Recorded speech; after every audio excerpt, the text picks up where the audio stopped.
What's up, freak bitches? Just want to make a really quick video. If you hear some thunder in the background, I'm sorry. I don't really have time to, deal with the weather. It's not really my thing anyway.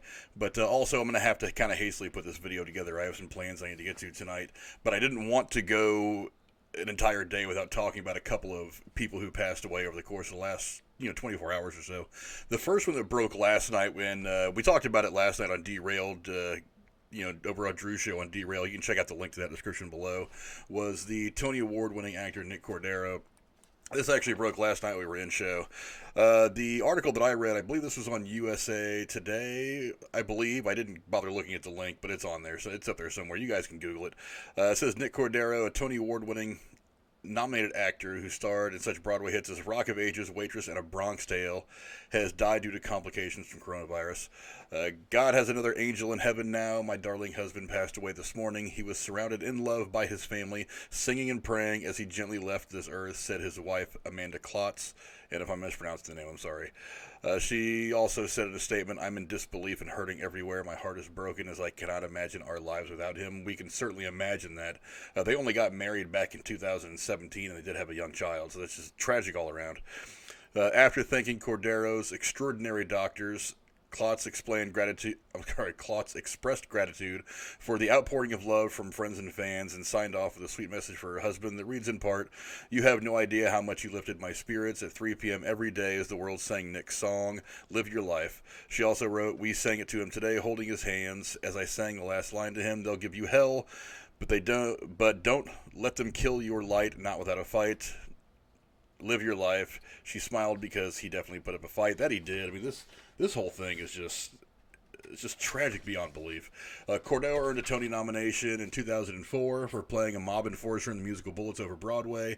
He had been hospitalized at Cedars-Sinai Medical Center in Los Angeles for over 3 months after showing symptoms of COVID-19. Some of the details about his battle are just, man, they're just tragic. Klotz explained in an Instagram story that one of Cordero's legs had to be amputated after a life support machine and blood thinners caused complications with the limb. He was later given a temporary pacemaker to keep his heart rate steady.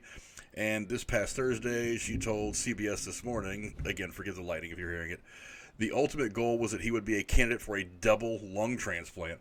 It was also said that there is a 99% chance that he would be needing that in order to live the kind of life that she knew he wanted to live. This is a quote from her on the interview. That is a long road away, and a lot of things would have to line up in order for Nick to be a candidate for that. Man, that's a double lung transplant. Look, it's not getting your appendix taken out. That is a major, any transplant's a major procedure. But that would have been very difficult for him to survive, period, especially after having COVID-19. It's really unlikely that even had they found a donor and he would have been at the top of the list, that it may have worked anyway. I don't really know. I'm not a doctor. That's just my thinking. Klotz had given frequent updates during the 95 days her husband had been in the intensive care unit at Cedars-Sinai. She said early on the doctors saw some success from repositioning Cordero and after undergoing a tracheostomy. I said last night a tracheotomy. It's a tracheostomy, which is different. But she was also told several times by doctors that he won't make it. Can you imagine fighting this for 95 days? I mean, that is forever. Most people that get this disease and have to deal with it are either fighting it off over the course of a few weeks, or sometimes people get it and just aren't symptomatic at all. They're asymptomatic. I don't even know they ever had it. So to go from what those people experience to having to suffer through it for 95 days, have your leg amputated, have to be put on a transplant list for a double lung transplant, to getting a pacemaker put in, that's horrible. What this guy went through is just sad. She went on to say, I've been told a couple of times that he won't make it. I've been told to say goodbye. I've been told that it would take a miracle. Klotz emotionally wrote in an Instagram post on July 3rd, well, I have faith. Unfortunately, her faith was not repaid.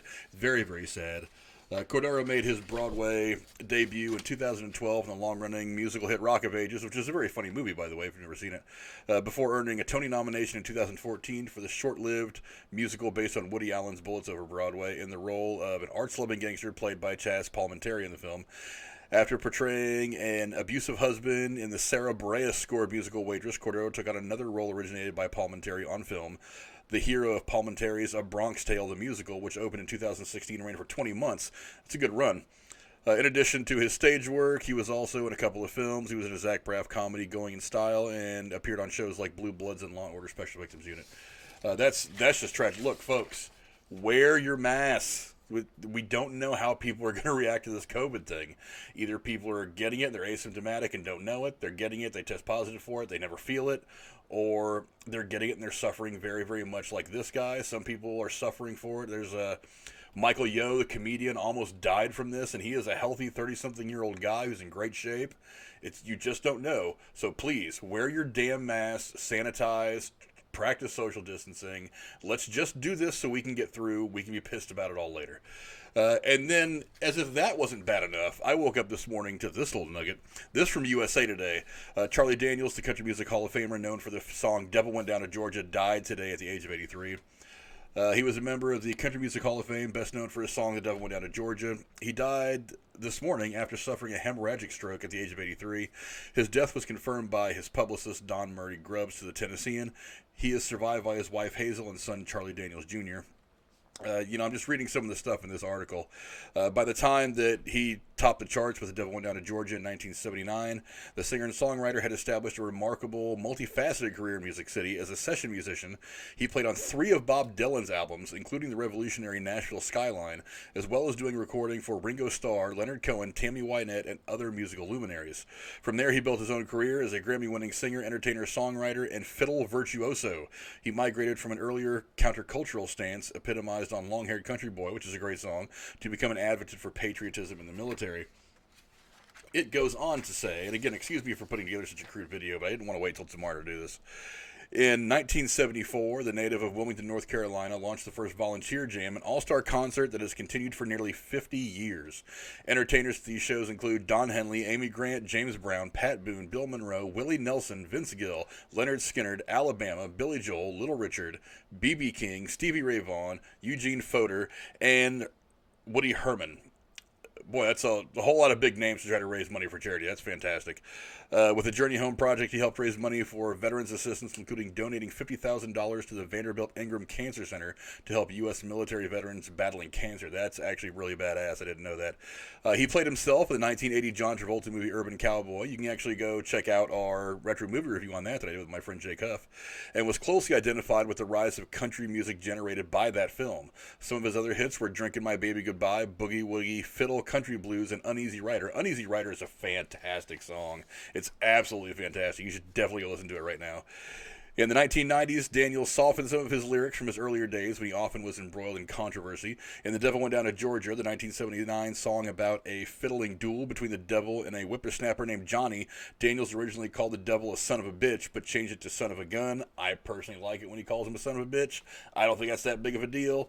That's the version I usually listen to, but, to each their own. In his 1980s hit Long-Haired Country Boy, he used to sing about being stoned in the morning and drunk in the afternoon. Daniels changed it to I get up in the morning and get down in the afternoon. I prefer the original version, but whatever. He did say in a quote, I guess I've mellowed out in my old age in 1998. Maybe, maybe not. Otherwise, he rarely backed down from his in-your-face lyrics. In his song Simple Man in 1990 suggested lynching drug dealers and using child abusers as alligator bait. I don't think any of us can really agree with that. In his song In America in 1980, he told the country's enemies to go straight to hell. A sentiment I'm sure we all share in some facet. Such tough talk earned him guest spots on Politically Incorrect, The G. Gordon Liddy radio show, and on C-SPAN, taking comments from viewers. It went on to say that Daniels joined the Grand Ole Opry in 2008 and was included into the Country Music Hall of Fame in 2016. Again, he is survived by his wife Hazel and his son Charlie Daniels Jr. I don't really know if his son is involved in music at all, but anyway, that's what I've got right now. I just want to make a quick video. Definitely rest in peace to to both these great artists. Charlie Daniels, certainly a legend. Nick Cordero, somebody who had already put together a fantastic career. He still had plenty of his career ahead of him. He was only, I think, what did it say? He was 41. That's a couple years younger than me, which is very sobering. But yeah, definitely send thoughts and prayers out to the family of both these people. And I hope you guys are doing well. Let's all survive this corona thing so we can get back to the movies. We can get back to a somewhat normal way of life. And I hope that you guys are just taking care of each other out there. So until next time, see you later.